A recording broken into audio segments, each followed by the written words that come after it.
Guys, fun facts with fear. Blew my mind. I'm gonna blow your mind again. Geckos. You know geckos? Geckos can turn their stickiness in their feet and like little feet, on and off at will. This blew my mind. Fun facts with fear. Geckos are like Spider-Man, but better. Gecko Man. It's great. It's awesome. Oh my god, I'm living for this today. I just saw it. Geckos can turn the stickiness of their feet on and off at will. It's awesome. This is exactly what I needed today. First thing in the morning. Well, I mean, it's morning for me, so yeah. Geckos. Fun facts about geckos. How's it going? How's it going, everyone? How are you doing? I hope you're having a good day, because I'm about to ruin it for you, so it was good until this point. Hi. If you're new here, I don't know why I paused like that. If you're new here, hi, I'm FEARSONA, and you can call me Sona, and yes, and I am ruining my intro as always. And I'm your friendly neighborhood true crime VTuber, favorite and one and only, here to give you full body chills. Like, subscribe, and comment. Self-promo because I'm shameless. Hi.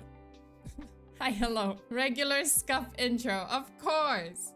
Of course it has to be regular scuff intro, come on. Okay. So, there's like another thing that I realized this morning. Before we begin, I just wanted to have a little chat with you guys. So, I'm wearing, it's kind of getting colder. Like, it got colder in Taiwan this week. And, so I started wearing fuzzy socks. I love my fuzzy socks, okay? They warm my feet, they warm my heart. But I just realized today that when I walk with my, you know, like wearing my fuzzy socks, I leave a trail of fuzzy floof behind me. So if I ever get kidnapped, I'm gonna make sure to wear fuzzy socks, because that's how you can track me down. Like just Hansel and Gretel, except fuzzy floof behind, fuzzy crumbs behind me. So, you know, you guys, if I ever disappear, just look for the fuzzy crumbs. I don't know. Just look for my floof. That's it. That's it. I will make sure to wear my fuzzy socks, because I am leaving a trail of floof and behind me. So, all right.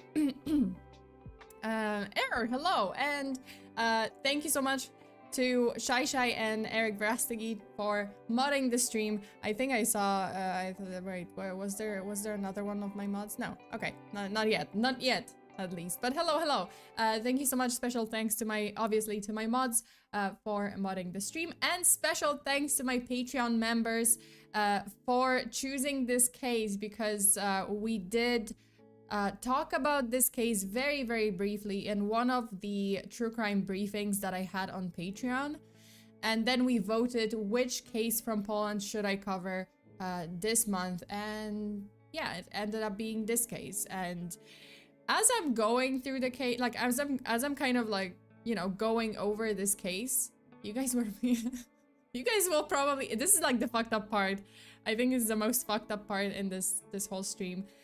But you guys, some of you guys, if you were here for my other streams, especially the true crime ones, you will start thinking that this case sounds very familiar, and it will be uncanny, and it's crazy, and I will definitely, like I was talking about this case with Intan-kun, and yeah, like, you know, I was kind of talking to him about it, and he's just like, well, we've done this case before. I'm like, no, we haven't.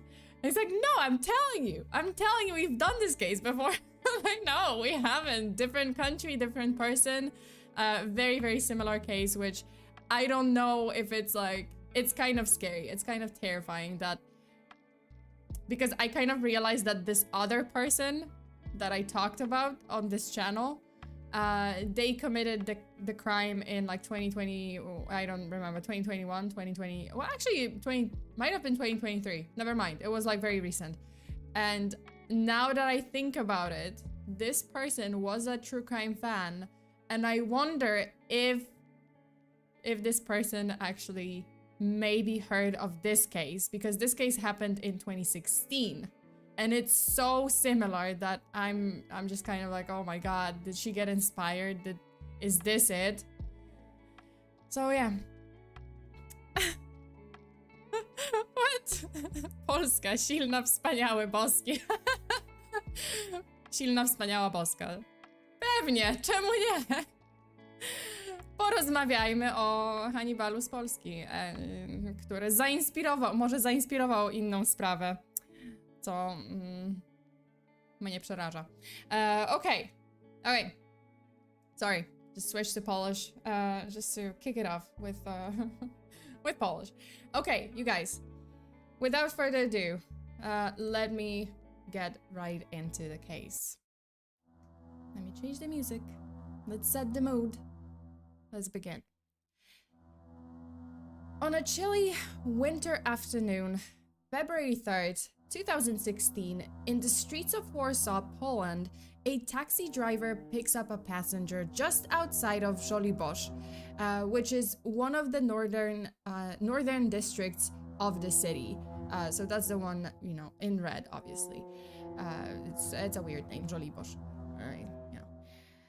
Okay, so this passenger is a well-dressed and polite man in his 20s. He carries a substantial luggage bag and a backpack. And here I have to say, I'm not sure if it was like a suitcase or if it was a big duffel bag. It's unspecified. Like in Polish sources, they just refer to it as a bag. In English sources, because I was checking everything to kind of track down like if they knew what kind of bag it was. But no, like some sources say suitcase, some sources say just duffel bag, some sources just straight up say bag. So he has this big luggage and a backpack, which didn't really stand out in a big city like Warsaw. Upon reaching the passenger's destination, as the driver extracts the suitcase, you know, he pulls it out from the trunk, he notices that it's damp. And to his surprise, dark red liquid is oozing out of it, and it's blood. So here's another messed up part. It's kind of surreal, but rather than expressing concern about the contents of the suitcase, rather than like, you know, asking him like what's in the suitcase, what's in the case, the driver's initial reaction is frustration. He's kind of annoyed with the passenger for transporting a bag that could create a mess in his car, that could mess up his car, and that's kind of common in Poland. Like even if you spill water, even if you like do something small, like the drivers are gonna be like pissed at you that you're messing up their car. So in response, this young man hurriedly explains that he had just returned from a hunting trip, and he is transporting freshly cut wild boar meat, which is still oozing blood. It's that fresh, like it still has blood. This is like his game from the successful trip, right? Hunting trip. So the man quickly apologizes, pays the taxi fare, and proceeds towards his apartment building. Despite struggling with the heavy luggage, he manages to carry it or pull it. I'm not sure because I don't know if it's a suitcase or a bag. But he manages to carry the luggage, leaving a trace of blood behind him. And right before entering the building, he encounters the building's janitor, who observes the man's interaction with the driver. She witnesses this whole interaction, and she spots his luggage smeared with blood. Initially considering offering assistance with the bags, she opts not to get involved. So she thought at the beginning, oh, it kind of looks heavy, maybe I should help him. But then she sees that the bag is covered in blood, and she's just like, you know what, I don't want to touch it. And it's, again, kind of messed up because that's the first thing. She was just like, oh, I would help him, but the bag is dirty, so I'm not gonna help him. But she did hear the exchange, so I would still kind of think like, I don't know, it's kind of suspicious. Maybe I should call just, you know, call it in and just report it, be like, hey, this is kind of a weird, I guess like they didn't have the basis to believe. But it doesn't hurt to just like warn the police or like just check. I don't know. But okay. It's also like very weird that they would just straight up believe a hunting trip. Like, this is Warsaw. It's Warsaw. It's middle of Warsaw. Like, it's a big city. Like, who goes on a hunting trip? Who from Warsaw goes on a hunting trip? Like, I don't know. Or maybe I just haven't lived in Poland for a long time and I just simply don't know. Maybe people actually enjoy hunting. Like, people from Warsaw enjoy hunting. I don't know. Okay. So soon, the Warsaw Police Department would be placed on high alert and launch a nationwide manhunt for this exact guy, known by his name and a blood-chilling nickname given to him by the media. And his name was Kajetan Poznański, the Hannibal of Żoliborz. Which, I don't know, I don't exactly enjoy, you know, I don't like when the media is kind of giving people those names, like the serial killers or killers, those names, you know, like the Night Stalker, you know, it's just kind of like, oh, you're giving them a cool name, like, why would you do this? Just don't. Just refer to them by their name and just say what they did. But sure, so he is dubbed the Hannibal of Żoliborz. So first, let's take a step back and examine the backgrounds of the suspect and the victim. I will begin with the suspect to help us paint a clearer picture of what led to the crime and how he chose his victim. So Kajetan Poznański was a 27-year-old man at the time of the crime. He was originally from Poznań, which can be considered a funny coincidence because, you know, given his name, you know, this is the city he's from, Poznań, and then his last name is Poznański. And he was raised in a wealthy household. His mother actually worked as a prosecutor. This is actually his mother. So she was working as a prosecutor and she was also promoted to the Attorney General's office at one point, like ironically right before her son committed the crime. And then his father was a renowned architect, running his own company back in Poznań. Kajetan studied at the philology department of the University of Warsaw, and also he started studying journalism. And during his undergrad studies, he showcased proficiency in several languages, including German, Spanish, English, and Latin. And then there were some, I guess there were some rumors that he actually spoke Italian too, and that's important because his victim was an Italian language tutor. He was also actively participating in various clubs and cultural associations. He eventually graduated with a bachelor's degree in journalism and wanted to pursue journalism as a full-time career. While still in university, Kajetan was considered, like at the beginning, he was considered a very social person, at least, you know, at the start. But his personality and his lifestyle underwent a significant change after he obtained his bachelor's degree.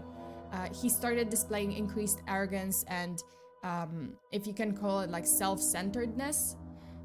He started distancing himself from his friends, and once a very social and positive individual, Kajetan transformed into this withdrawn, quiet person.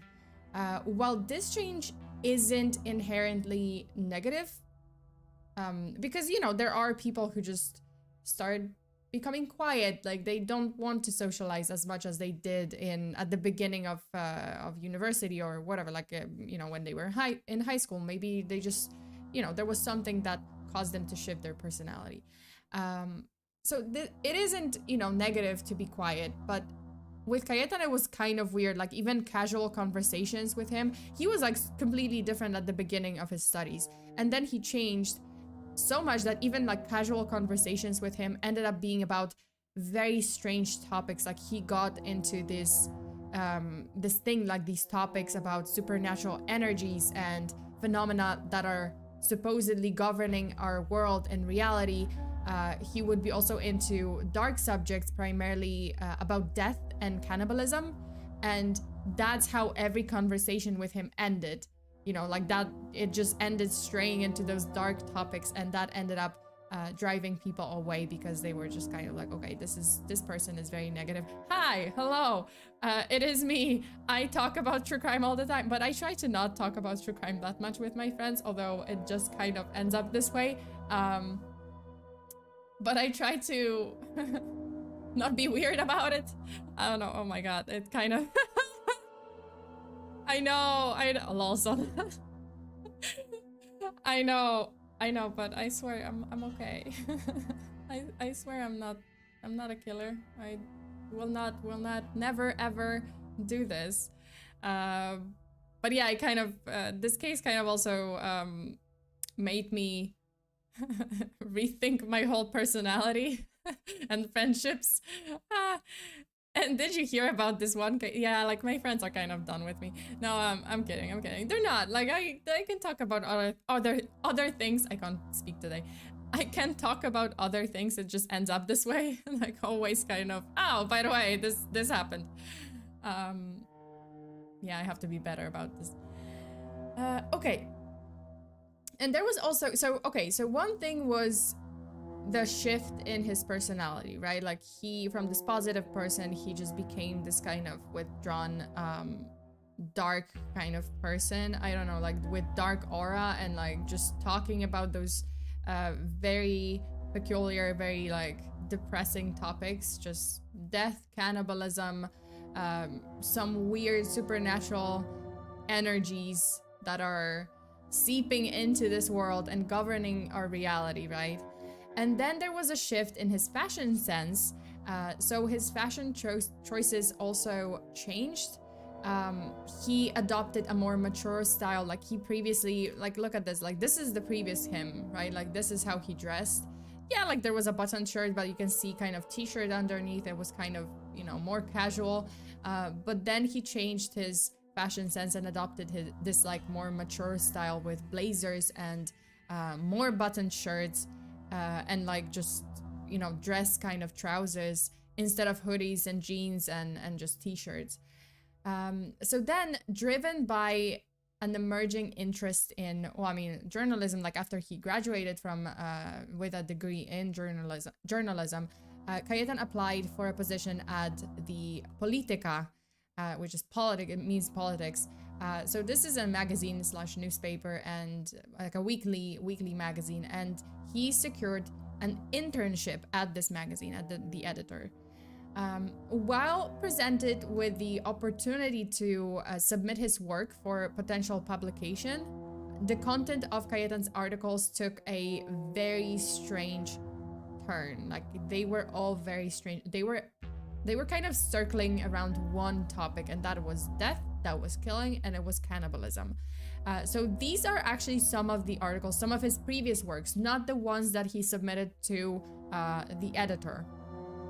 So those were like focusing on subjects like cannibalism, themes of death, and the TV show Hannibal.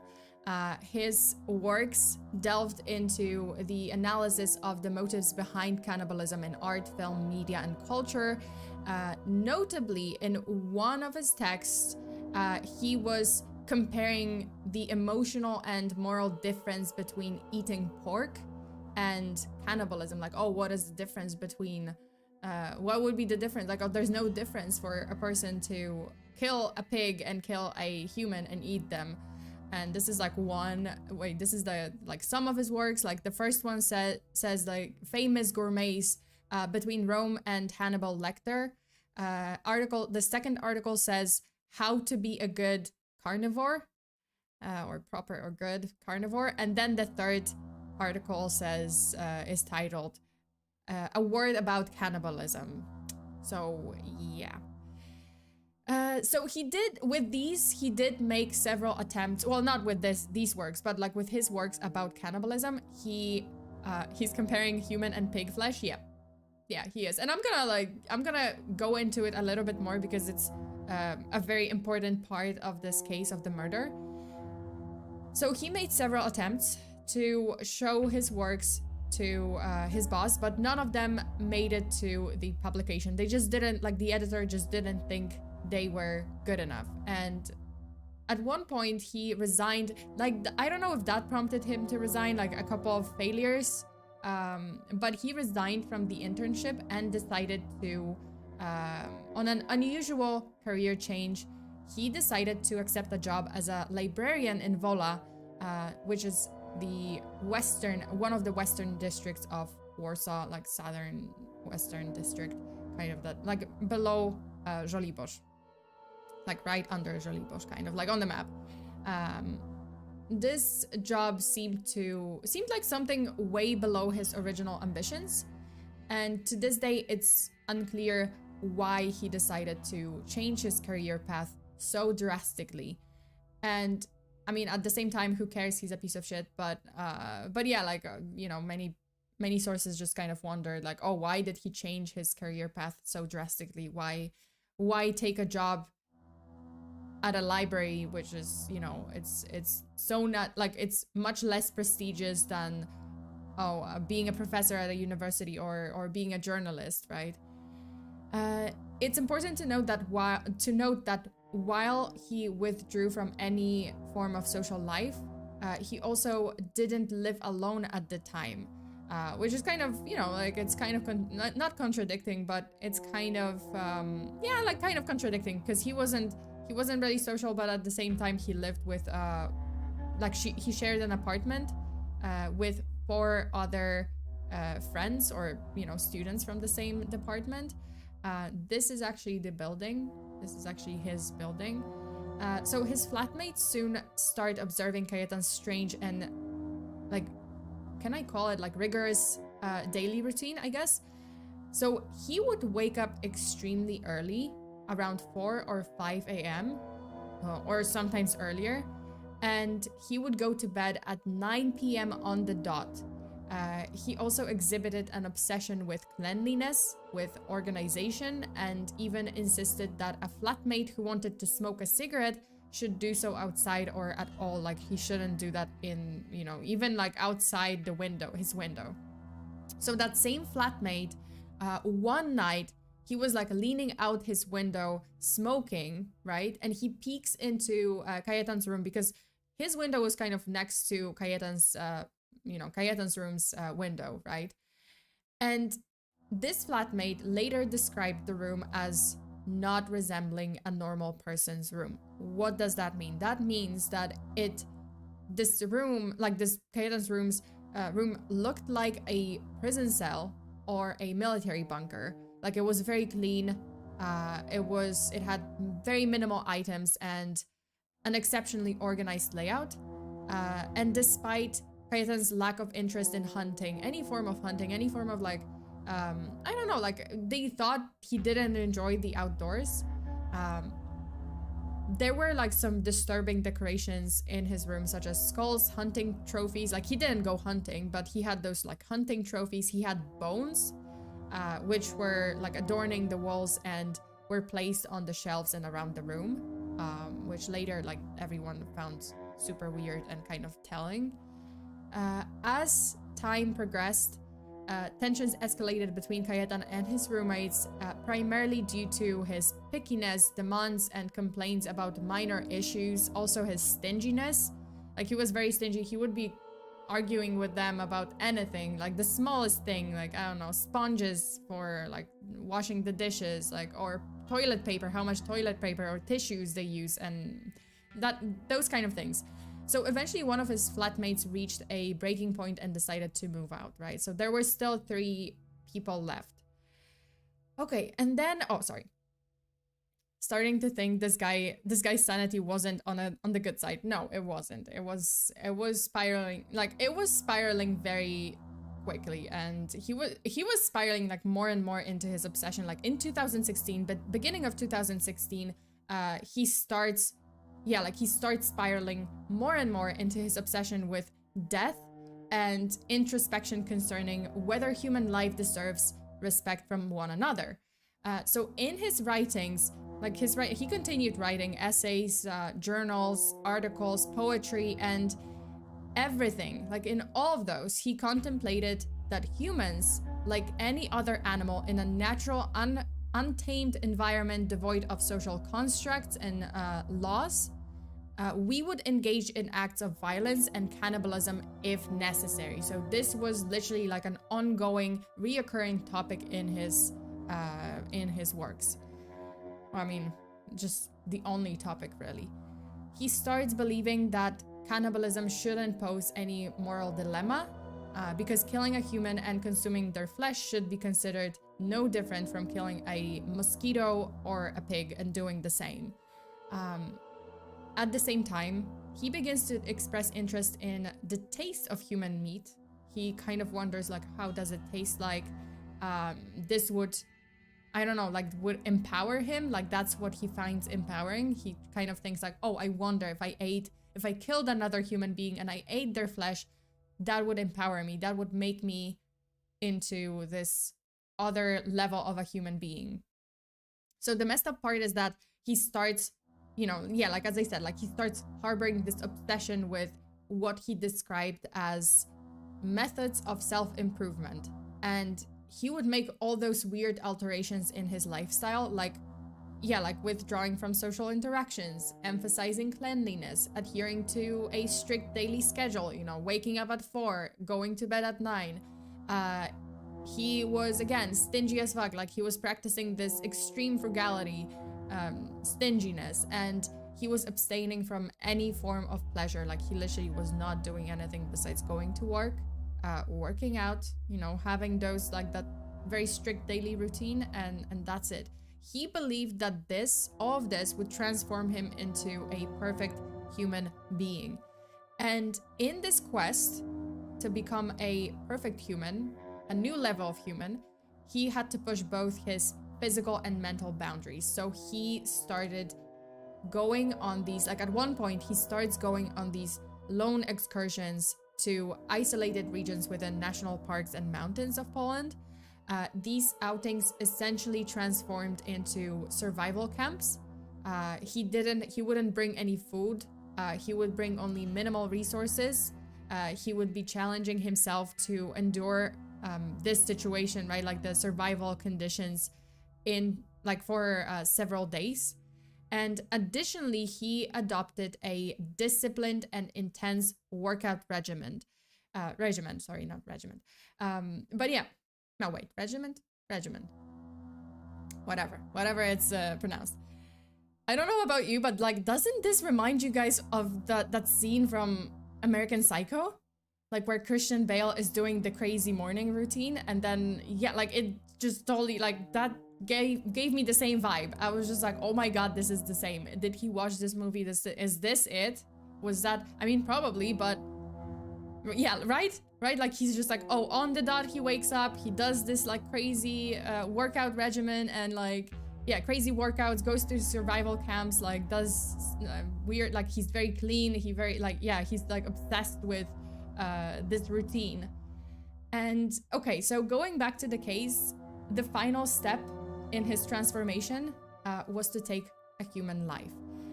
And the final boundary to push to answer that was the final boundary to push to answer the question, can he kill and have no regrets and no emotions, right? Can he be the ultimate predator? So Kajetan makes up his mind. He begins planning the murder. At first, he focuses on coming up with a way to isolate the victim, aiming to secure a private setting without any witnesses, and this leads him to the idea of hiring a private tutor. And this is it, guys. I'm telling you, we've done this case before, because we've done the case. Do you remember, like, if you were there for the stream or if you watched the video, I covered this case from South Korea, and this case happened in like 2023. I actually like mixed it up. I don't know which, I don't remember which year, but it was like very recent. And it's exactly like that. This girl was like obsessed with true crime. I don't know. I have a suspicion that maybe she heard about this case because it's exactly like that. It's exactly the same. Like he just hires a tutor. She hired a tutor. She was like pretending to be interested in English. Like she was studying English, right? So she was interested in like, tutor, like a tutor that was teaching in, English language tutor. And he's interested, supposedly interested in learning Italian. So In pursuit of his plan, he begins to search for a tutor and decides on a language tutor, specifically an Italian language tutor. And it is through this search that he encounters Katarzyna Jaroszyńska, who ultimately becomes the victim. And now let me tell you a little bit more about Katarzyna, because I don't want her to be just a name. I don't want her to be just a victim in this story, focused only on her murder and the psycho who committed the crime and why he committed the crime. I want you guys to know what kind of person she was and know what was her life, how her life was before it ended. So Katarzyna was born in Radom in the 1980s, and this is Radom, like it's kind of it's very close. It's pretty close to Warsaw. Maybe not that close, but like it's pretty close to Warsaw. So she was born in Radom and grew up as an only child, bringing pride to her parents. A close-knit family, and they enjoyed hiking trips together, just hiking together in the Tatra Mountains, national parks, and so on. Katarzyna also developed a passion for sailing on Polish lakes, the Baltic Sea, and the Mediterranean Sea eventually.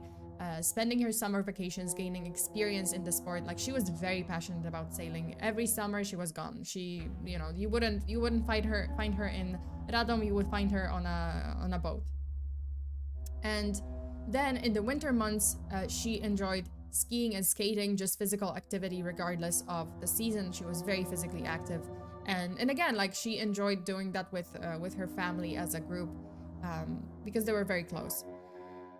During high school, she independently pursued learning Italian, because one of her dreams was to speak the language, to be able to speak the language. She was that passionate about Italian. She really wanted to go there. Like, eventually she did go there, and she actually had a fiance in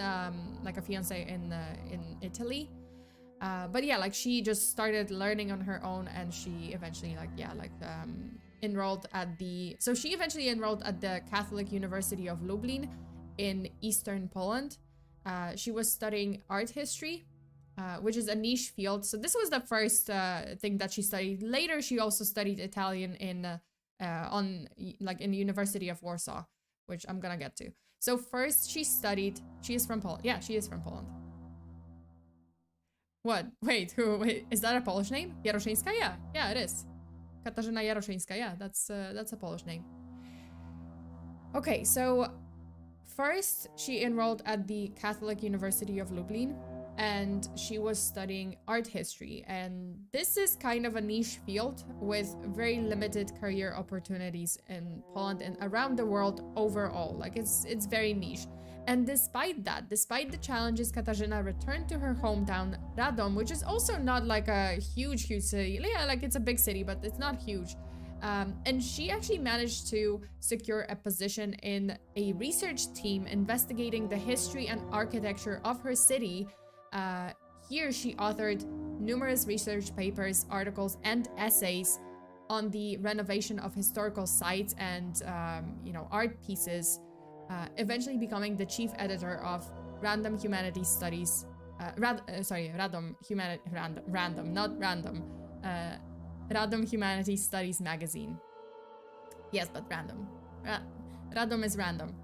It's not. But yeah, so yeah, like, she was, she had this job in her, basically like the career in her field.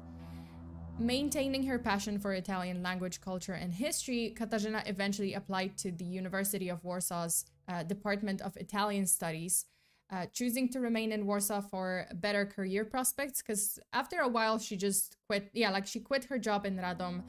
She figured, okay, I want to continue study Italian. I want to actually, like, achieve my dream and study Italian and go to Italy, because Italy was like this hub of like this hub of history and art and everything that she dreamed of. So she wanted to be able to go there and immerse herself, right? Like, speak Italian and really, really, like, immerse herself in that world. So she started studying Italian, and she chose to stay in Warsaw for career prospects, for better career prospects. Her parents helped her purchase an apartment in the Wola district, specifically on Skierniewicza 13th Street. It's kind of hard. I'm sorry. It's kind of hard to say like a Polish name and then English numbers. Skierniewicza 13. I'm having a very hard time, like as always. But yeah, so this is actually, so this is her apartment, right? Like the pin is the apartment, the red dot, the other red dot is Żoliborz. So it's kind of like the district. It's not exactly, you know, it's not exactly Kajetan's apartment, but it's the district. So it's pretty close. Well, I mean, is it? It's kind of like, I think it's 6.2 kilometers, like distance. The distance is 6.2 kilometers. What is that in miles? Like 3? Is it? Wait, because I never know. Is it 3 miles or is it 12 miles? Because I never know if it's times 2 or divided by 2. Who knows? I know the metric system. I'm sorry. Okay, so professionally, she was living in Warsaw, right? Professionally, Katarzyna worked as an Italian-Polish translator and interpreter, like after graduating. To supplement her income, she also worked as an Italian language tutor for adult students. She was advertising her services on social media. Interested individuals could DM her to arrange lessons. And that is how, in February of 2016, Katarzyna was contacted by Kajetan, expressing interest. He was expressing interest in learning Italian. Unfortunately, she was murdered during that final lesson in her apartment. Guys, I'm telling you, we've done this case before. Okay, yeah, I know. Like it's exactly like that. It's exactly the same. This is just so uncanny. It's giving me chills because it's so uncanny. It's so similar. Like I'm having, like, I really think that this girl in the South Korean case, I have a feeling that she saw this case somehow. Like this, you know, like maybe that inspired this case, just kind of gave her inspiration or something similar. I have no idea. It's kind of, ugh. Okay, so going back to Kajetan's murder planning, the fucked up thing is that from the get-go, like, sources say that he decided that his victim was going to be a woman, assuming that she would be weaker than him and thus much easier to kill because he is a piece of shit and a coward. Like many criminals with similar cases, they don't want to deal with someone who is potentially as strong as them or stronger. So they just kind of, yeah, like they just choose a victim that is weaker looking.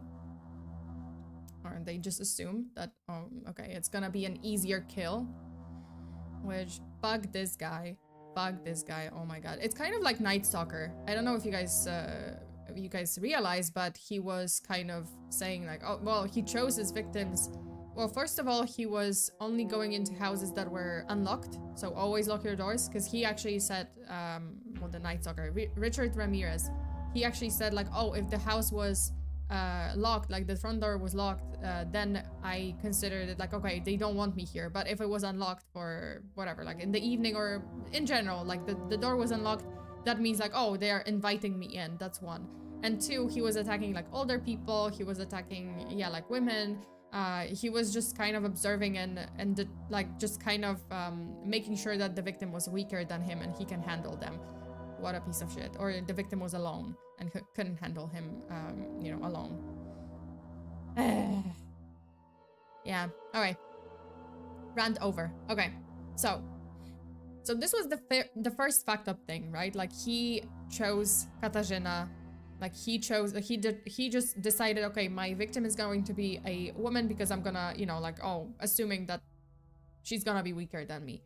The second fucked up thing is that some sources say that he picked Katarzyna's profile picture. Oh, I mean, not profile picture, sorry. He picked Katarzyna's profile because she didn't include a picture in her ad, in her tutoring ad. And that made him excited because he wanted the victim to face, like victim's face to be a quote-unquote surprise for him. I don't know, question mark, like what the fuck. So he didn't want to know how she looked beforehand so that the killing itself felt more natural, more primal, like in the wild. Man, this guy is fucked up. Also, IDK Bacon, thank you so much for the supa. She probably saw this one and thought she could get away with it by doing it better, but fucked up so bad in hiding it. Oh yeah, the hiding, like she didn't do a good job with hiding, and maybe she thought it would be improvement, because I'm gonna get to that, but yeah, like the girl in South Korea, like I think she wanted to dump the body in the park, like so far away, because she thought like, okay, I have to improve on this case, because the way he disposed of Katarzyna's body was different. So I'm gonna talk about it. But yeah, so he chose Katarzyna because she didn't have that profile picture. And he was just like, oh, well, I want the victim's face to be a surprise. I want it to be like a real hunt. Oh, I see my prey for the first time. And, you know, it's kind of like, oh, more natural or whatever. Who cares? This guy's fucked up. So initiating contact under the guise of interest in Katarzyna's tutoring classes, they arranged to meet on February 3rd. And Katarzyna, who typically conducts her tutoring lessons in her apartment, gives him her address. So again, it's the same as that South Korean case. What Kajetan didn't know at the time is that Katarzyna didn't live alone. She was renting one of the rooms in her apartment, because that was the apartment that she bought with her parents, right? So she was renting one of her rooms in the apartment to a male tenant. And that day, Kajetan begins work at 10 a.m., but leaves early and walks over to Katarzyna's apartment, discovering that her building is conveniently close to the library where he works. This is actually not that road. So this is the way from Katarzyna's apartment to Kajetan's apartment, because his apartment was on Potocka 60 and her apartment was on Skierniewiska 13. So this is 6.2 kilometers distance between the two properties. But yeah, like his library was kind of closer, very close, just walking distance to her apartment. So he just walks over, right? Okay, so upon arrival, Katarzyna welcomes him, allows him into her apartment, not suspecting anything. Due to the chilly February weather in Poland, she kindly offers to prepare some hot tea for him. And as she turns around to hang Kajetan's coat on the rack, the suspect, armed with a knife that he already brought along because he brought tools, he approached her from behind and brutally stabbed her, like slashed her throat, severing a major artery. He was actually perfectly aware of the location of that artery. Like, this strike was methodical, it was calculated. He knew that it would cause her to bleed out very quickly. So he just stabbed her. Then he stabs her several more times just to make sure that the job is done and she's not gonna fight back, she's not gonna struggle. Disturbingly, he came to this lesson. This murder was planned, so he came prepared for more than just the attack. In addition to the knife, he also brought along a saw, some plastic bags, a big luggage, again undetermined, duffel bag or a suitcase, I'm not sure, and a large backpack. So his sinister plan involves dismembering Katarzyna's body, transporting the parts in the suitcase/bag and the backpack, with the horrifying intention of consuming her body when he gets back to his apartment. So he is planning to take the body back to his apartment from her apartment. He's not planning to eat her there. He's not gonna stay there, right? So he first decapitates his victim. He places Katarzyna's head inside of his backpack. He then proceeds to dismember her body, carefully packing the remains into the big luggage. At this point, he also realizes that Katarzyna doesn't live alone in the apartment. He sees the other person's kind of room. He recognizes that this is a room of a man.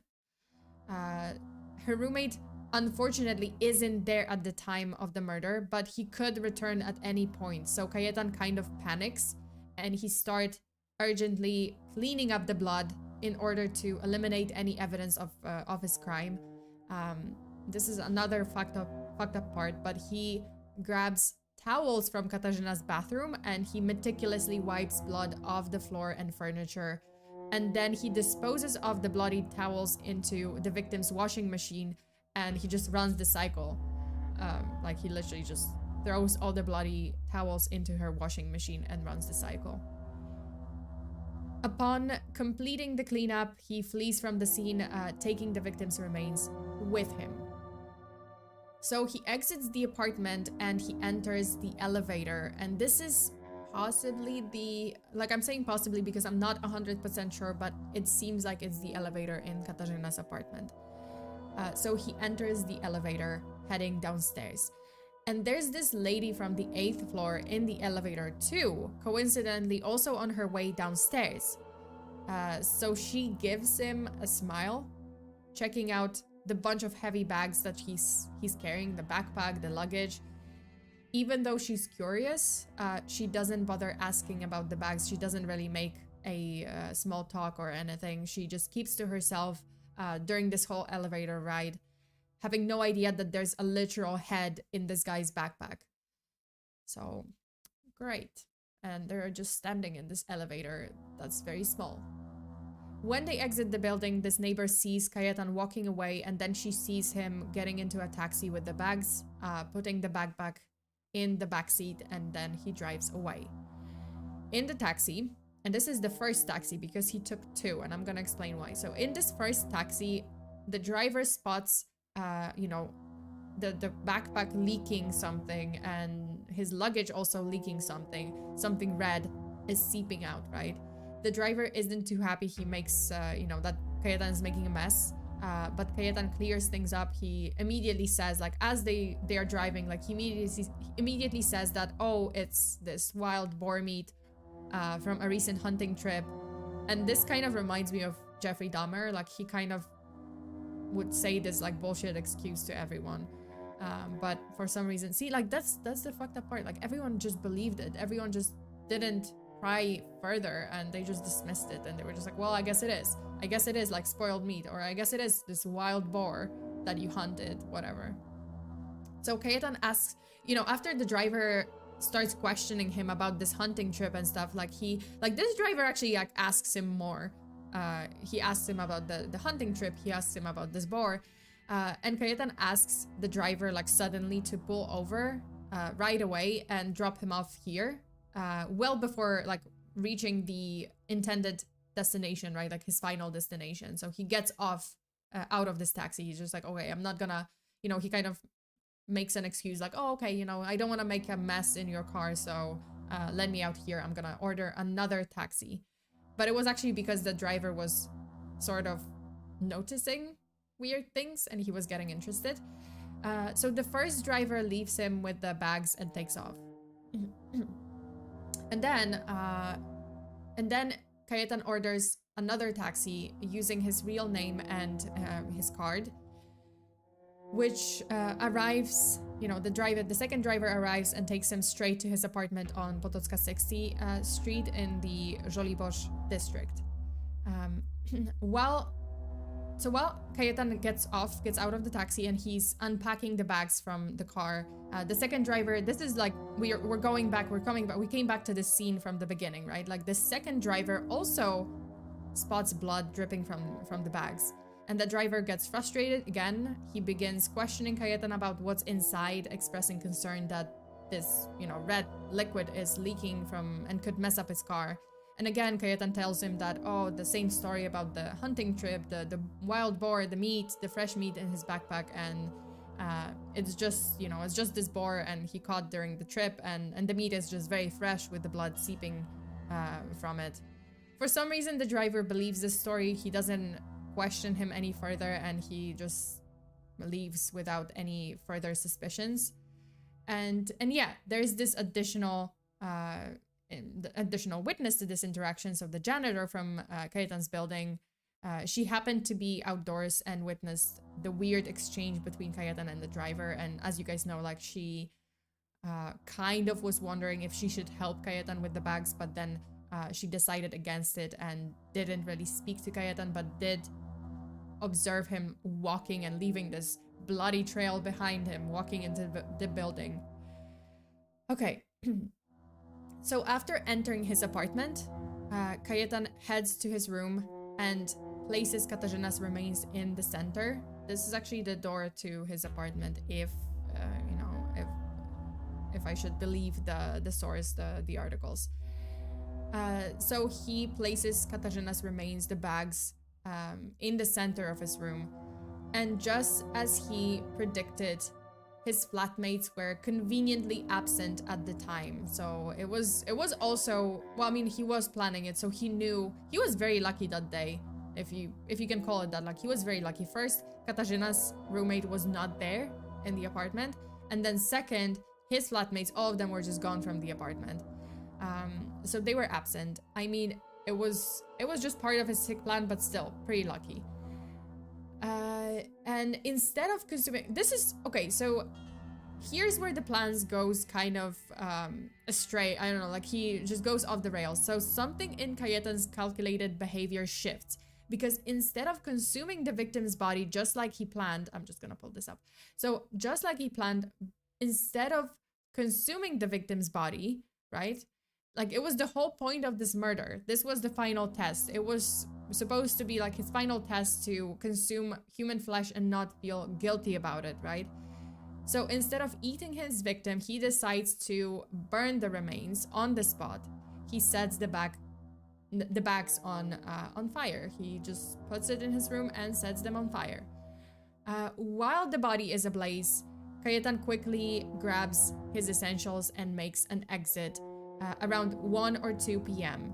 Around 3 p.m., neighbors notice smoke emerging from Kajetan's apartment. This is not the apartment. This is just a picture. But around 3 p.m., neighbors noticed in a building. Not very smart. Yeah, like, literally just said it right there. He did not care if this fire is gonna spread throughout the building. He did not care. He didn't give a shit if it's gonna kill more people. He just wanted to get rid of the evidence, and yeah, that's just great, right? So he, you know, like, his neighbors actually noticed smoke emerging from his apartment, and they alert emergency services. Firefighters luckily arrive at 3:15 a.m. Not a.m. p.m. So, like, about like a couple of minutes later. So firefighters arrive at 3:15, finding the burning bags in Kajetan's room. Fortunately, the fire is contained in his room. It only spread in his room. It didn't spread even in the apartment. Like, it didn't really consume anything else in the apartment, and the firefighters were able to extinguish it quickly. Concerned about the cause, one of the firefighters decides to inspect the bag's contents, right? Like, he wanted to know, okay, what is it that was set on fire here? What is it that just caught on fire?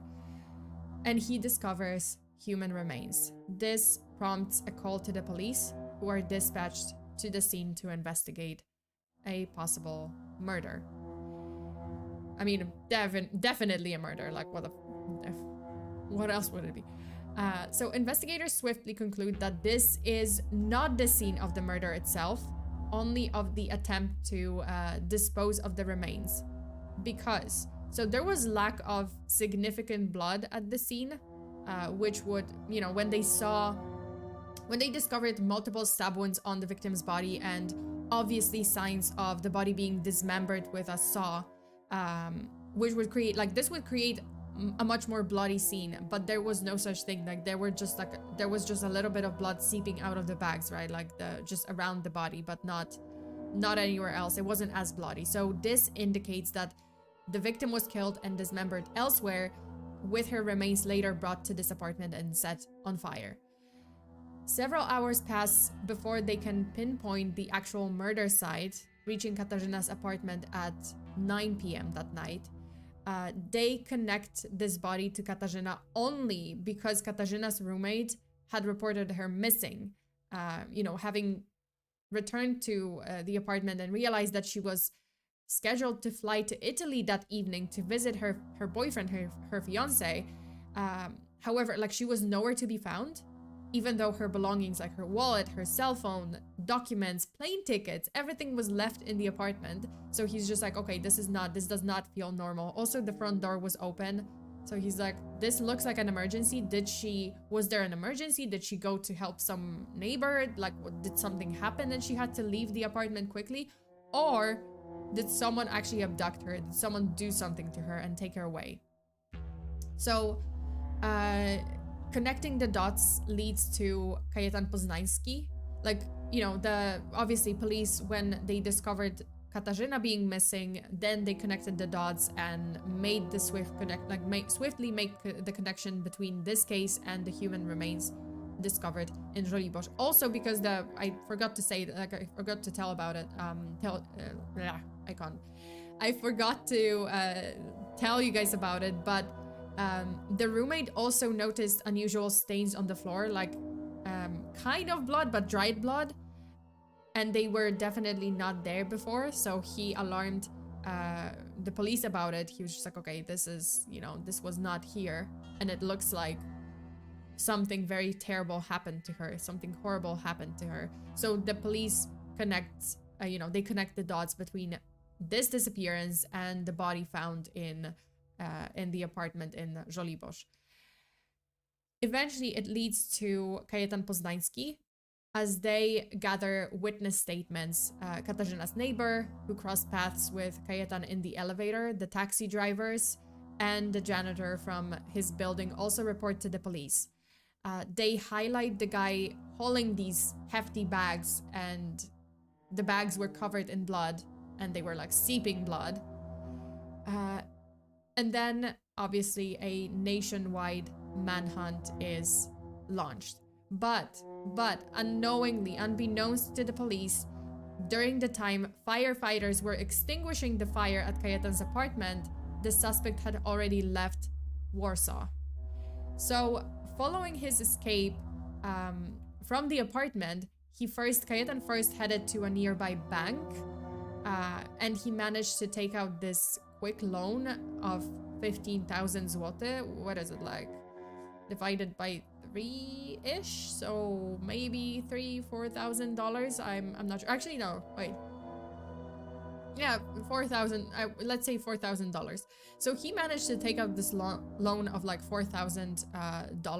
Sorry for the. And then next, he made his way to the train station and boarded a train bound for Poznań, his hometown.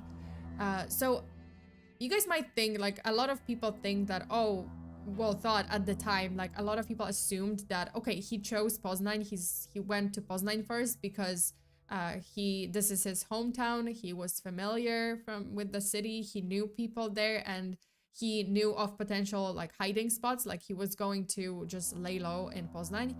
But upon arriving, he didn't go into hiding. Instead, he found himself at a city center shopping mall, visiting various clothing stores, and notably he bought a jacket from the women's section, leaving investigators puzzled and raising suspicions about a possible disguise motive. Like, they thought, at first they were thinking like, oh, maybe he was kind of like this slender, like tall, slender build, maybe he's trying to disguise himself as a woman, and that's why he's buying this jacket from the women's section.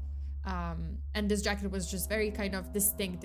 It was like, it had this green outer layer, it had this fur on the hood, and then it was bright orange or red, I guess orange, bright orange, like inside there, it had this bright orange lining inside. So it was a very, very, very like distinct jacket. So investigators were puzzled. They were like, oh, is he trying to disguise, is this the first step? Was he trying to disguise himself as a woman? But it wasn't like that. It was nothing like that. It just simply, he made a mistake. Like, Kajetan made a mistake and he grabbed the first random jacket that he saw. He just wanted to change his clothes. So yeah, like, he just grabs random jacket and it just happens to be from women's section. And the reason why the shop assistant at this store where he bought the jacket remembered him, because there was a dispute. Like, she had a dispute with him over some change, like him being incredibly stingy and very combative over like every last cent. He basically it basically sold him out. Like, he basically was arguing with the shop assistant over like 1 cent or something, like one grosz. That's like the lowest nominal in Polish currency, right? Like she didn't have this one coin to give him, and it's like the smallest nominal. So she's like, oh, like it kind of happens like, oh, can it be without this one coin? And usually people just say like, yeah, sure, like I don't care about like one little cent. But yeah, like he was so incredibly stingy that he was just like, no, you have to give me the proper change, right? Like I just every single cent, right? So yeah, they started arguing, and that's how she remembered him. She was just like, oh yeah, this is the stingy guy. Sunny rainy day, thank you so much for the super. Look at this twink. He probably looks nice in a skirt. Totally straight cops. What? I don't know, they were just kind of, I don't know, that, you know, they were kind of exploring the possibility, right? Like they were considering every possibility. So they were just like, oh, why did he buy a woman's jacket? Maybe he wanted to, like, maybe he wanted to disguise himself as a woman eventually or something. I have no idea. Like that was the presumption, you know, like that was the assumption, like, oh, maybe, or possibility. Okay. Also, like he also purchased later purchased a pair of clear glasses with white frames, then a red t-shirt, a backpack, and some food. After which he exits the shopping mall, and I'm sorry, I'm gonna sneeze. Wait, am I gonna sneeze? Sorry, excuse me for a moment. I'm gonna turn off my microphone.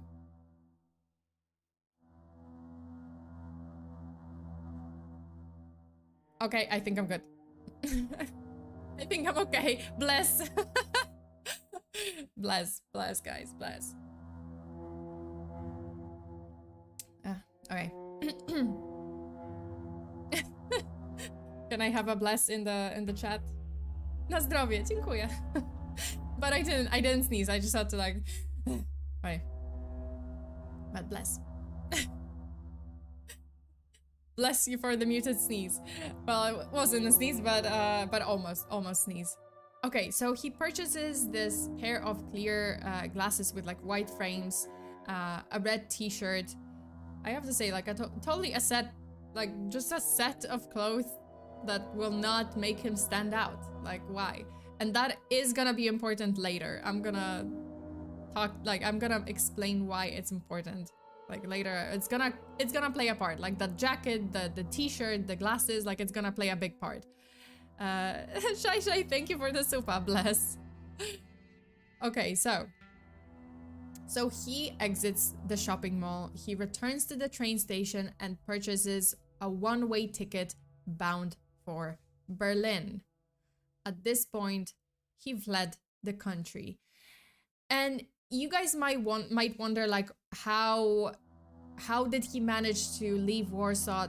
How did he manage to leave the country so quickly? That's because he had a head start. So see, the investigators only received the CCTV footage from the mall, from the bank, from the mall in Poznań after 8 days. So he had a head start of 8 days. He was 8 days ahead of them. And it is later revealed, as they are tracking him down, as they're trying to catch him, it is revealed that he traveled from Berlin to Italy and then ended up in Malta. But again, at this point, police from Poland and Germany is still trying to figure that out. They are 8 days behind him, or like at least several days behind him. And it's the prosecutor's office issued a wanted notice, and the court issued a European arrest warrant. So basically, Kajetan made it onto the list of the world's most dangerous criminals. He was sought in nearly 190 countries, including by Europol, Interpol, and even the FBI. And then a special pursuit team from Poland was also deployed, composed of officers from the Central Bureau of Investigation, referred to as Shadow Hunters. I don't know, like it's a pretty cool name, but Shadow Hunters. It's kind of weird to think about like the police officers from Poland, like, well, I mean, detectives or whatnot, the special task force from Poland being called Shadow Hunters. But yeah, sure. So yeah, like there were police from, like, officers from the Central Bureau of Investigation, and then police officers from the target search team in Poznań. Okay, so now Kajetan is in Malta, right? in contrast to his previous hideouts, because he was staying like in Poznan, in Berlin, in Italy, in Rome and everything. Like he would be staying for like just one day or a couple of hours, or like very quickly. He was moving very quickly, right? This time he intends to extend his stay in Valletta, the capital city of Malta. His plan involves reaching out to the Polish consulate in Malta to report the loss of his passport, and subsequently they would issue him a special travel document without a passport number. Armed with this document, his next move was to visit the Tunisian embassy. By using this emergency travel document, he aims to purchase a trip to Tunisia and establish residence there, right? Like he was going to stay there for a long time, or at least for a while. There's like this advantage in this plan, because so the fact that the emergency travel document from the Polish embassy doesn't have his actual passport number, it contains only like his personal information. It is a crucial detail because this would effectively prevent the authorities from tracking him down using the passport number, using the red notice from Interpol, right? It would make it very difficult for the authorities to track him down.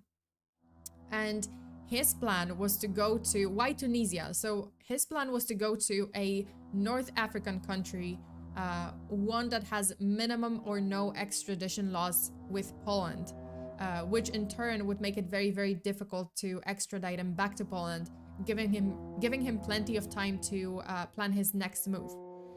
And it didn't help that there were numerous false tips coming in from all over Poland, people claiming to have spotted Kajetan in their city or in Poznan or in Warsaw, everywhere, like all around the country. And it was spreading police and investigators very, very thin, and slowing the investigation down a lot, like additionally to the fact that they were kind of several days behind him.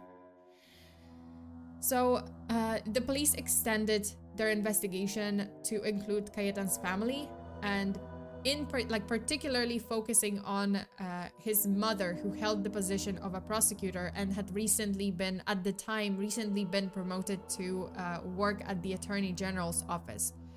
She wasn't the Attorney General, but she was working at the same office, right? Like the same firm. There were suspicions that his mother might have played a role in facilitating Kajetan's escape from the country. So here's a plot twist. Detectives involved in the case reached out to the Attorney General's office to gather information to question Kajetan's mother, right? Like gather information about her. However, they were informed, when they called, they are informed that no one by that name works for them, like is employed at their office. Some speculate that they were trying to, the Attorney General's office was trying to cover for her and help her hide in order to avoid being questioned themselves and like avoided, getting more messy. But it's kind of weird, like it's a high profile case and one of their prosecutors might be involved. Like, why would you cover for them? Why would you like do this? Especially since you're the Attorney General's office, like, come on.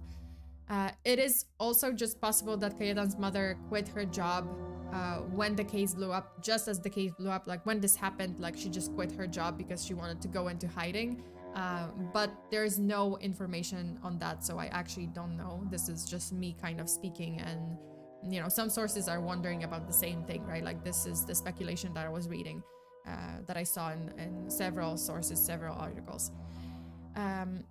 At the same time, Kajetan's family hires this expensive lawyer for him immediately, despite having no communication with their son and being uncertain about his well-being. Like they didn't even know if he's alive. They didn't even know if he's, where he is, and had no contact with him. But they hired this very expensive, very well-known lawyer from Warsaw. And this decision might be coming from the family trying to prepare for Kajetan's arrest and trial. And as far as the authorities know, Kajetan doesn't make any attempts to contact with his family at this time. or at all. This is where the police obtain CCTV footage from one of Malta's ports, I think marine ports, revealing Kajetan casually just walking amidst the crowd. In response, a special task force is dispatched to Malta immediately, initiating an operation with the Maltese authorities to locate and apprehend Kajetan. The urgency stems from their belief that he might pose a serious threat, with suspicions that he could be planning to kill another person. And this is because like this unsettling motive behind like the motive behind the urgency lies in Kajetan's previous plans to commit cannibalism after murdering Katarzyna, right? Like this was a failed attempt. And, you know, contrary to his original plan, he chose to set her remains on fire, like instead of following through with eating her. And this shift marked the beginning of his subsequent like irrational and erratic behavior, because afterwards like the murder was planned meticulously up until this point, and afterwards it just seemed like everything fell apart and he was just kind of winging it somehow. So this kind of indicates that he was angry, he was panicked, and that made him very dangerous. Investigators believed that he was enraged with himself because he thought that he had failed the final test of his like self-improvement plan, right? Also, hello Joshua. Hello. Thank you so much for tuning in.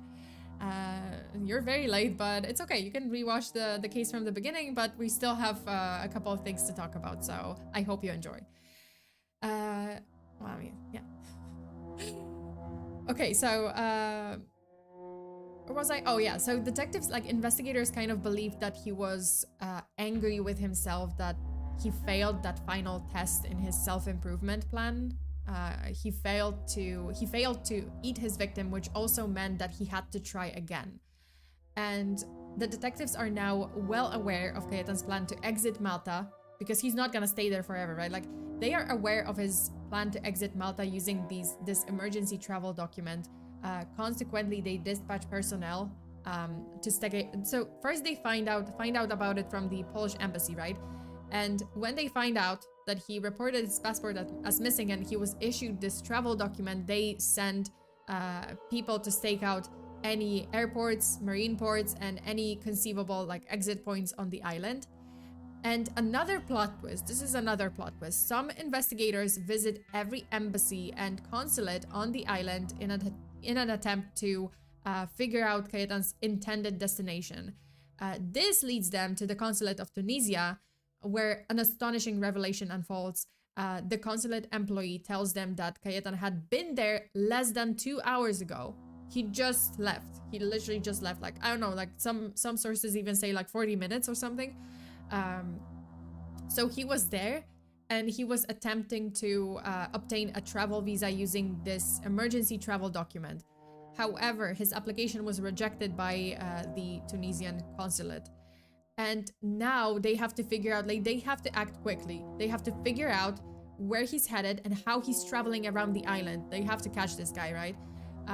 They were aware of his very stingy nature, and the officers presumed that he would avoid traveling by car. He wouldn't rent a car, he wouldn't drive, like, he wouldn't rent a taxi or anything.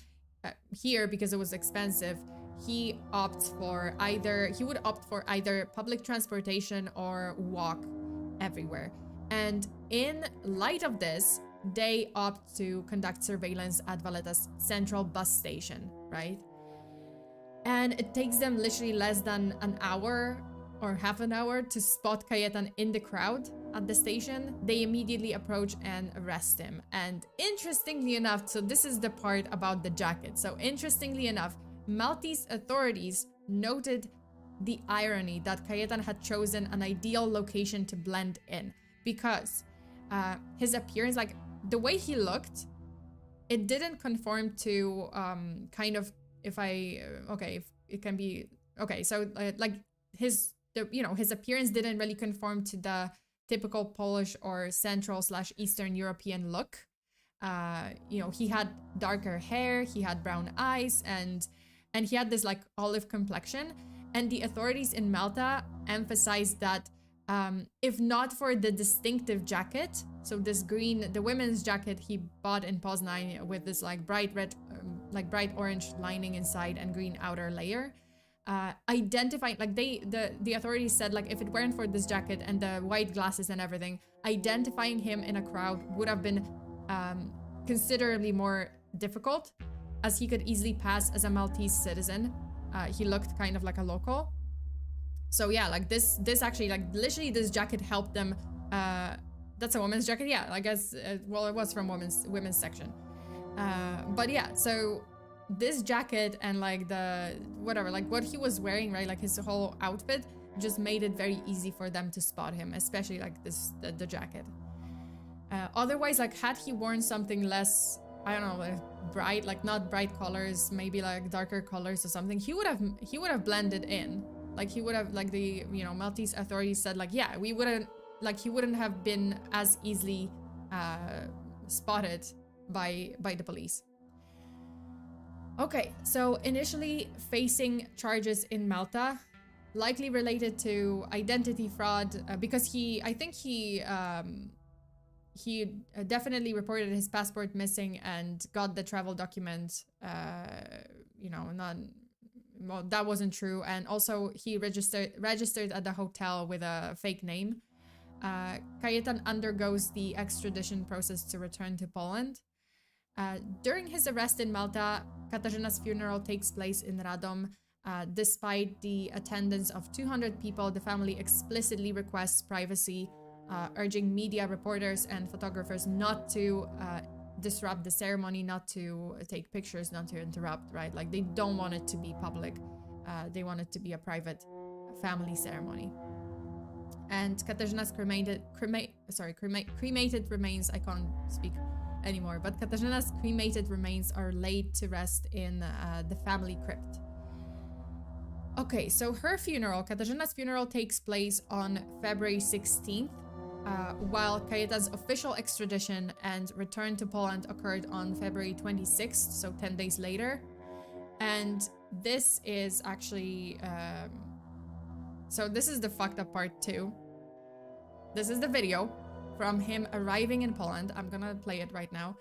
So the airport gathering on the day of his return, however, had an unexpected twist for those present, because instead of seeing the face of the suspect, they witnessed a person surrounded by police officers wearing what can only be compared to a mask and helmet, like in the Silence of the Lambs. Like his mouth was covered, his whole head was covered, and they were just like, what the fuck is happening? Why is this guy, why is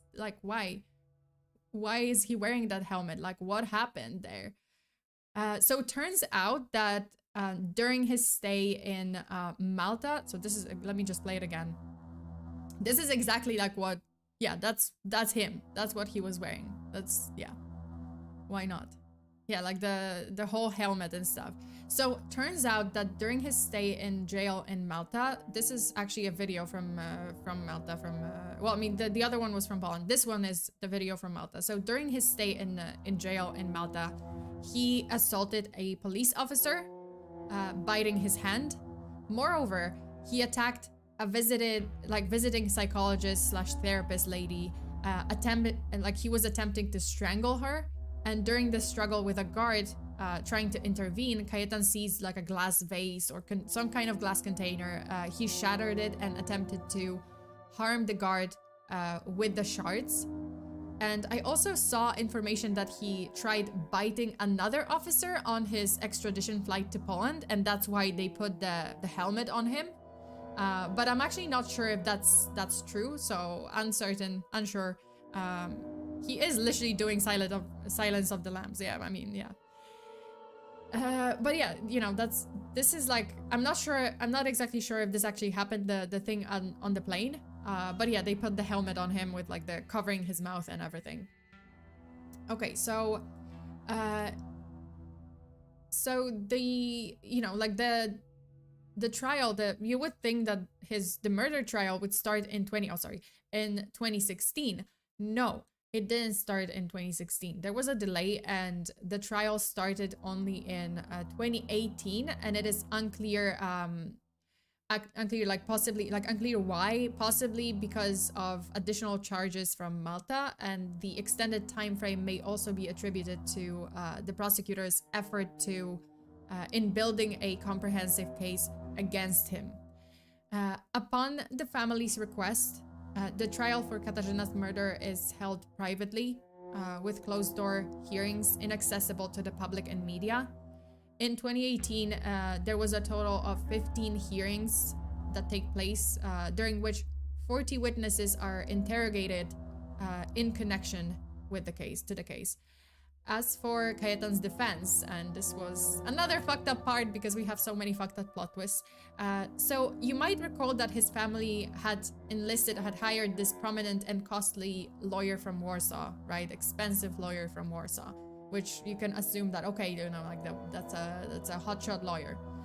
At the beginning of his trial, Kajetan unexpectedly waived his right to legal representation, informing the judge that he would be representing and defending himself, which again reminds me of, you know, similar scenario in Ted Bundy's case. See, don't you guys think it's the same? Like Ted Bundy he did defend himself, right? Like he fired his lawyers and he just started defending himself. This guy wanted to do the same. He fires his lawyer, he wants to defend himself, but the problem is the fact that, well, there is no such thing in Polish law. Like the Polish criminal law doesn't provide the option for self-representation in cases of this caliber. Maybe with lesser like in lesser cases, yeah, sure, you don't need a lawyer. But in this kind of case, in a murder trial, yeah, they require the presence of a lawyer for the defendant. And so that was a fail. You know, he was just kind of like, yeah, I'm gonna defend myself, and the judge is like, yeah, you literally cannot do that. Like that's not, you know, that's Poland, like we have a different law, so you can't do that. And because he just hired this he just fired this expensive hotshot lawyer, right? Like he had this expensive lawyer, he fired him, so this lawyer didn't want to take his case back, and so Kajetan gets a public defender. The prosecutor in Kajetan's case is calling for life imprisonment without the possibility of parole. And my voice is dying. Oh my god. Okay. Cool. I'm losing my voice. This is such a long case. Oh my god. Okay. The high-paid lawyer. Seriously, the fuck you hired me for? I don't know. Yeah, like it was... Yeah, this lawyer just straight up said, like, yeah, I'm not gonna defend you now. Like, I don't want to be hired. Like, you just fired me. You know what? Like, just... fend for yourself. So he gets a public defender. So the trial concluded on June 28th, 2019, with the intended announcement of the sentence scheduled for July 5th, July 5th, not 15, July 5th, 2019, right? However, the pronouncement of the sentence was delayed and didn't occur until January 26th, 2021. So, like, nearly 2 years after. Let me explain why. And it's another fucked up part. I don't know how they allowed it to happen, but okay. Okay, so prior to the trial, the initial step obviously required Kajetan to undergo a psychiatric evaluation to assess his psychiatric evaluation to assess his mental state before, during, and after the murder, right? The delay was attributed to conflicting opinions from several expert teams conducting this examination on Kajetan. So one team, God, this is so messed up, but one team suggested that he had diminished mental capacity at the time, and they implied that he had some mental health issues but was otherwise sane during the crime, right? Like, so it's like, oh no, he was absolutely aware, fully aware of his actions. He should answer to these charges and he should be charged accordingly, right? Like, so life imprisonment is absolutely possible here. In contrast, the other team diagnosed Kajetan with schizophrenia. They went extreme. They diagnosed him with schizophrenia. They diagnosed him with several other mental health issues, and potentially allowing him to plead insanity in court.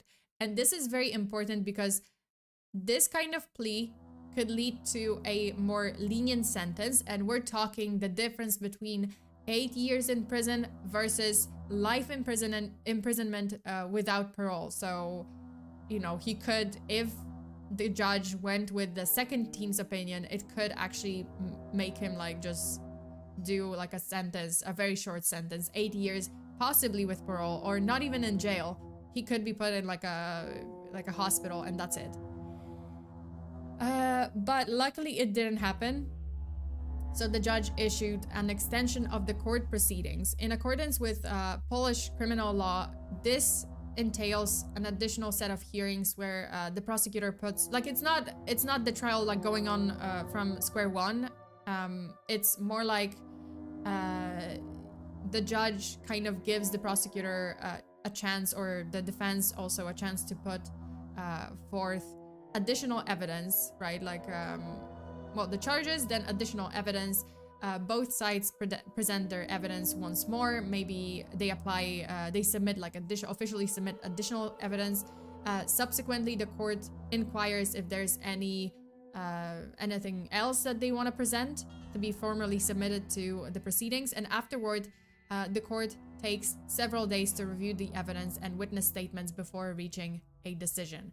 And while the exact reason for this extension isn't known to the public, it's very likely because of the contradicting psychiatric evaluation results. Also because the team that, by the way, like, this is, I was listening to a podcast about this case, and the host said that actually the team that diagnosed Kajetan with schizophrenia, the lead of this team, right, like the lead expert of this team was like this new psychiatrist, as in like she just got her license. So they were, it's kind of very difficult to definitely like a difficult work to of a psychiatrist, right? Because everything in psychiatry is up for interpretation. It's very subjective. Like, yeah, they can interpret it, like it's just so yeah, like they just hired this like lady who was this doctor who was she just got her license. Meanwhile, the team that had you know, diagnosed him with, okay, some kind of limited mental capacity, but otherwise he was sane and aware of his actions. Those guys, like the lead expert was an experienced psychiatrist, so I don't know who to believe, but okay. But they reevaluated everything, so they re-examined him and everything. That's why it took so long, because they had to hire a new team and you know, like examine him again. So in the end, you know, as I said, like a third independent team of experts did the examination again, and they affirmed that aside from minor mental health issues, he was entirely sane during the commission of the crime, and had no difficulty distinguishing right from wrong. So he was fully aware of his actions. This was planned. This was just a person with minor mental health issues being aware of his plan and just planning this murder. So the legal proceedings continued throughout 2020 without a sentence, and ultimately concluded on January 26, 2021, when the district court in Warsaw sentenced Kajetan Poznański to life imprisonment to be served. Here I don't actually know what that means really, but to be served in a therapeutic regime. So I guess he was also required to see a therapist all throughout his sentence. Like, that's what I understand. But yeah, that's it. This is the end of this case, and that's luckily that's the end. And hopefully he's not gonna come out ever. He's not gonna be out ever from prison. He's just gonna spend the rest of his life in prison because he's a piece of shit. Rain, thank you so much for the super insanity. He thought out this plan of murder and eluding from the police. He knew what he was doing. Yeah, absolutely. I mean, to me, it's just like, it was so clear. Like, he knew what he was doing, everything. And he just panicked. Like, yeah, like everything, every step of the way. Like, yeah, like the murder was planned. The escape maybe wasn't planned, but it was like, okay, well, you know, he still knew. He still was smart, and he knew what he was doing, and he knew that he was running away from the police, and he knew what he's done. So, piece of shit, fuck this guy, and and yeah, he can rot in prison, for all I know. All I care. yeah, I mean, luckily he is. Luckily he is. He's in prison. He's not coming out, and yeah, hopefully there's not gonna be some crazy law that is gonna pardon him for this, because holy Jesus. That's it. You know, with trials playing out like this, why hasn't the Joker from Batman gotten these trials? Seriously, why do we... I know, right? Joker is just like sitting in prison and breaking out of prison. That's it. There's no like... he had a plan till his fantasy and plans met cold hard reality. Yeah, that's true. Like he just, right, like the whole escape was just because he failed. Like he didn't even feel guilty. Like one of the police officers that was riding in the car with him, like that is also what I got from that one podcast. So one of the officers that was riding in the car with him when he got arrested, when he was like extradited, right? Like that day when he was being extradited. So this officer rides in the car with him, right? And at one point they have this like staring contest. Like he just looks at him, right? Like they stare at each other. And this officer says like, oh, at one point, this guy started making weird faces at me. That's one. And two, like his face, it was just so similar to other cases of like serial killers. Like he said, this officer said like, oh, Kajetan's eyes were like devoid of any emotions and like devoid of any soul. Like he seemed like he doesn't have a soul. So yeah, psycho. Like he doesn't care. Like he just looked like he literally doesn't care. This is like just another day for him, and he was caught. Oh well, whatever. But you know, he did not look sorry. He did not look like, he just looked like, oh okay, whatever, I don't care. Why are cannibals so messed up? Why are killers so messed up? Everyone, like yeah, seriously. Dożywocie pod szczególnym nadzorem psychiatrycznym? Tak, to chyba to. Yeah, I think it's that. Yeah, like I believe that it's so I was just talking to like Katsuya about like the life imprisonment with the therapeutic regiment, I guess. So he has to see, like he has to consult, like, well, see the right, like, therapist all the time. But that's it for today. That's it for the case. You guys, I hope you guys enjoyed the case. Didn't you feel like it was so similar to the South? It kind of gives me chills. Very much so, because I kind of realized when I was reading about this case, I realized it was so very similar to the South Korean case. At least like in, you know, the method, the victim, the method of disposing of the body, right? Like the dismemberment and everything else. And yeah, it was just so similar that it just gave me chills, because I was thinking all this time, researching this case, all this time, I was thinking, my God, this girl from South Korea probably heard about this case, possibly about this case or other similar case, and she got inspired. She might have been inspired by this case, which is crazy. Okay, you guys, that's it for today. My voice is gone. I'm dead. We found that one girl's inspiration. Yeah, like, this is the crazy part. I think, like, I don't know, obviously I don't have any information if this was actually her inspiration. Zero sources say anything, like, tell me anything about that. Like, no sources told anything, like, mentioned this case in the other case, in the South Korean case.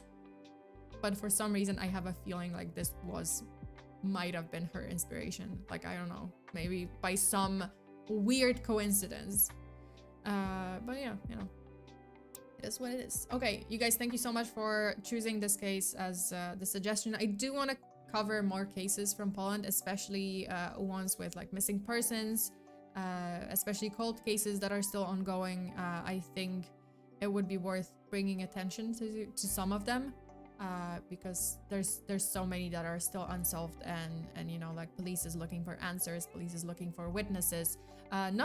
Not all of them happened in Poland. Some of them were like Polish citizens killed, or, you know, missing abroad, missing in a different country. So I think I would like to cover some of those, because they're not, right, like, they're not kind of high profile front page cases, so they are easily forgotten, and you know, the people, their faces, the missing persons are easily forgotten. So I think it would be worth covering some of those. So yeah, like definitely at one point, like, you know, I would like to look into more cases from Poland or about Polish people. Okay, that's it. Thank you so much for today. Thank you so much for all the supas. Just a reminder, this is the last week to get your Valentine's Day print. And yeah, just yeah, like if you subscribe to Patreon, you're gonna get the print at the right, well, at the right tier. You're gonna get the print, and you're gonna get access to obviously like bonus stuff, bonus things. Thank you so much again. Stay safe out there. Always lock your doors. Bury your hexes. Don't invite anyone. Like if you're doing tutoring class, like language tutoring, just meet up with them at a coffee shop or a public place. Just never in your apartment. Just don't do that. And yeah, and, you know, always make sure that it's in a public place and you're not, you know, with sketchy people in an isolated location, because I want you guys to be safe and sound. And yeah, I don't want to ever like do a stream about, I mean obviously. But yeah, I would never want to have to cover your case. Just saying, you know, just stay safe. You guys are gonna, you know, you guys have to stay safe and live a long life and be happy. Okay, that's it. Thank you so much. Stay safe out there. Bury your hexes. Until the next time. Bye.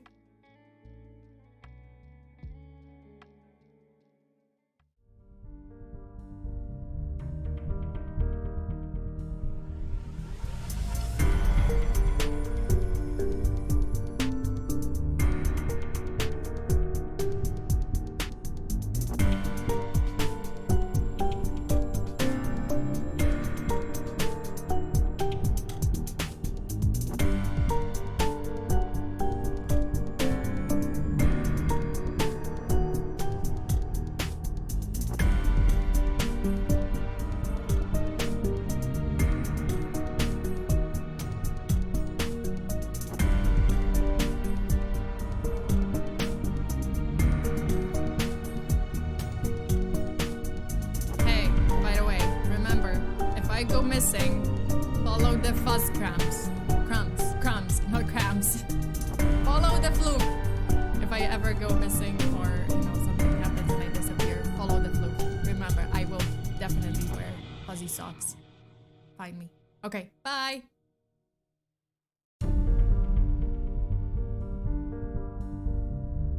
Shai, thank you so much for the last supa.